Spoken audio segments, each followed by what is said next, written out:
Dominaria season is just starting to wrap up, and it has been a blast to brew with the commons from the plane that the Magic community came home to. Like all of you, I've been on the edge of my seat refreshing spoiler pages waiting to see if Core Set 2019 could live up to the fantastic and fun commons that we got with the release of Dominaria. Now that we know about every one of the commons that are going to be coming to the Pauper format with the release of Core Set 2019, it's time to talk about which ones we think will make an impact on the metagame. Today, I'm going to break down the new commons that I think might make your 75 this season. I'm Any New Province, and this is my top 5 commons from Core Set 2019. Number 5, Sovereign's Bite. The idea of a black burn deck is always exciting. Bending the color wheel to end the game with Tyrant's Choice and Corrupt, Sovereign's Bite costs 1 and a black for a sorcery that gains you 3 life and causes target opponent to lose 3 life. This is another useful tool for players who are looking to break color identity, but also fits in decks that need to survive a bit longer as they grind their way to victory. I think the deck that could best leverage the life gain mode of this spell is Rakdos Midrange. It's looking to outvalue its opponent with built-in 2-for-1s like Blightning and end the game with a flurry of burn spells or an attacking Gurmag Angler. Sovereign's Bite can help end the game a turn earlier while making sure a Rakdos pilot survives after an opposing aggressive start. Number 4, Vampire Neonate. Pauper's upper tiers has a diverse set of creatures. There are enormous Eldrazi like Ulamog's Crusher and tiny fairies like Spellstutter Sprite. At first glance, this might make a card like Pestilence seem ineffective at being able to control the board consistently across matchups. If you look more closely, however, Pauper's creatures sit closer to a maximum 2 power and 3 toughness on average, meaning Pestilence can be leveraged to leave your opponent with only enough creatures to keep the enchantment around while you whittle away at their life total with its ability. Vampire Neonate costs 1 black mana for an 0/3 that you can pay 2 and tap to gain a life and cause your opponent to lose a life. This creature naturally pairs well with Pestilence, sticking around after you wipe the board of X2s and helping to cushion your life total by gaining back a life point lost to the enchantment's effect. It can even come down early and get in the way of aggressive 2-powered creatures to make sure your life total is high enough to activate Pestilence at all when it comes down.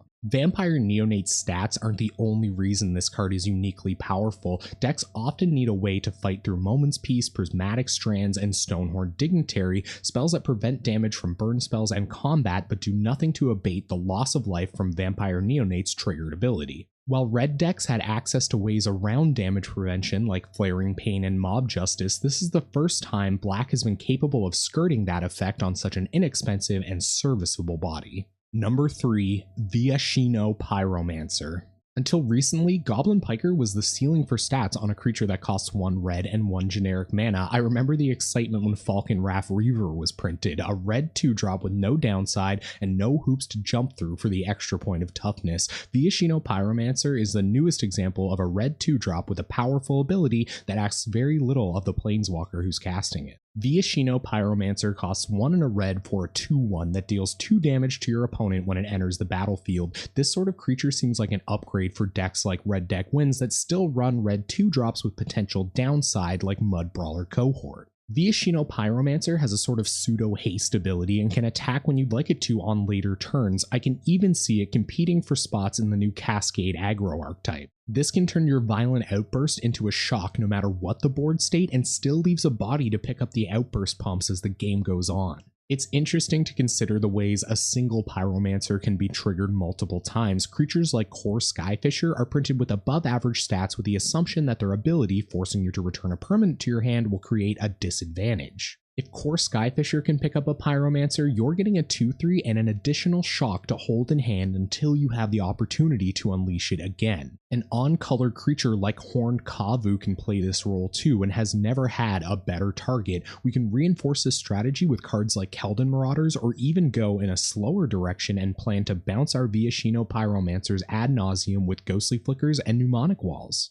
Number 2, Elvish Rejuvenator. Even at common, the Elvish tribe has the most diverse and powerful set of abilities. Wellwisher and Timberwatch Elf need only survive a single turn to begin generating enough advantage to completely take over a game. What separates this new powerful elf with a unique ability from its clan's people is that it does not require a board flooded with elves to serve its purpose. Elvish Rejuvenator costs 2 and a green for a 1/1 elf druid that lets you look at the top 5 cards of your library, reveal a land card from among them, and put it directly onto the battlefield. There is nearly no analog to this ability in the Pauper format. Crop rotation takes a greater risk by sacrificing one of the lands you've spent your land drop on by committing it to the battlefield. Reap and Sow offers more selection and versatility but costs more and does not leave a body behind to block or clock your opponent. If Elvish Rejuvenator only found basic lands, it wouldn't warrant a second look. However, this druid's ability to find an Urza's Tower or a Bazooka Bog may allow it to contest for a spot in decks that would play a Seagate Oracle, but have to wait a turn before getting value out of the land they were digging for.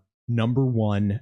Gearsmith Prodigy. Blue solidifies itself as Pauper's strongest color by giving decks access to threats like Delver of Secrets and card advantage like Thoughtcast. It's been theorized that this common suits strategies similarly. Gearsmith Prodigy costs 1 blue mana for a 1/2 that becomes a 2/2 if you control an artifact. It can power through early damage like Delver and plays well alongside artifacts with cheap Thoughtcasts to keep the cards flowing. The Pauper communities on Reddit and Discord seem to agree that this card pairs best with white. Its home could be in a blue-white bots deck alongside enablers like Court Homunculus and Aethercast Knight. With the help of these creatures and the artifact lands, it should be assured that the new Nerd Ape will be capable of attacking for 2 or even 3 as early as turn 2. It feels somewhat taboo to try a 2-color deck with aggressive 1-drops, but there may still be enough tools available to play Gearsmith Prodigy in a mono-blue Metalcraft deck. Ether Swooper is an interesting enabler that I've been hoping to find a home for, and it also has the creature type Artificer. If we could get a few more Artificers that fit, we can justify running Inventor's Goggles to turn Gearsmith Prodigy into a 1-mana 3/4, a veritable threat in nearly any part of the game.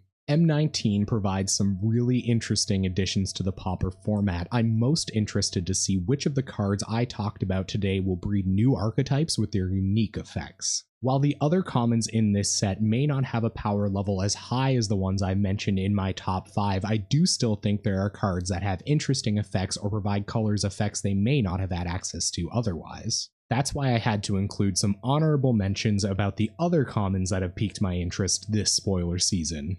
One of my favorite things about Pauper is its deep card pool. When cards like Epicure of Blood are printed, I get to excitedly scour every common from Magic's history to find a spell that may enable it perfectly.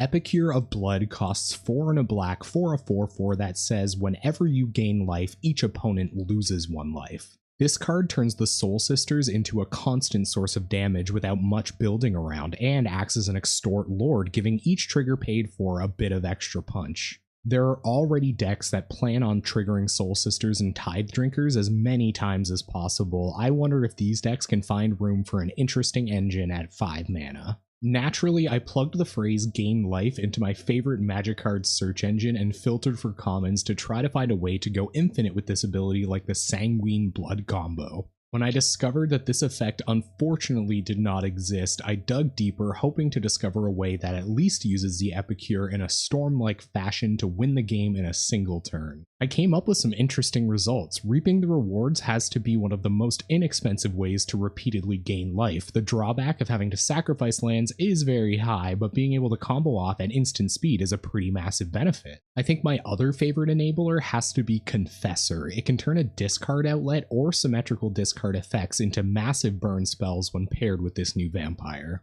I think Uncomfortable Chill and Take Vengeance are worth talking about because they provide a familiar type of interaction in a unique way. Uncomfortable Chill can act as a fog against your opponent. We've seen similar effects like Misstep and Turn the Tide in blue, but those cards don't replace themselves while you use them to gain a tempo advantage against your opponent after they've plunged in your direction. Take Vengeance can most easily be compared to cards like Eggscyce or Gideon's Reproach, but has the unique advantage of being castable before your opponents have the opportunity to attack with a creature. What Sky Scanner and Trusty Pack Beast have in common, and why I think they're worth mentioning, is that they can generate value in colors, or lack thereof, that normally have difficulty doing so.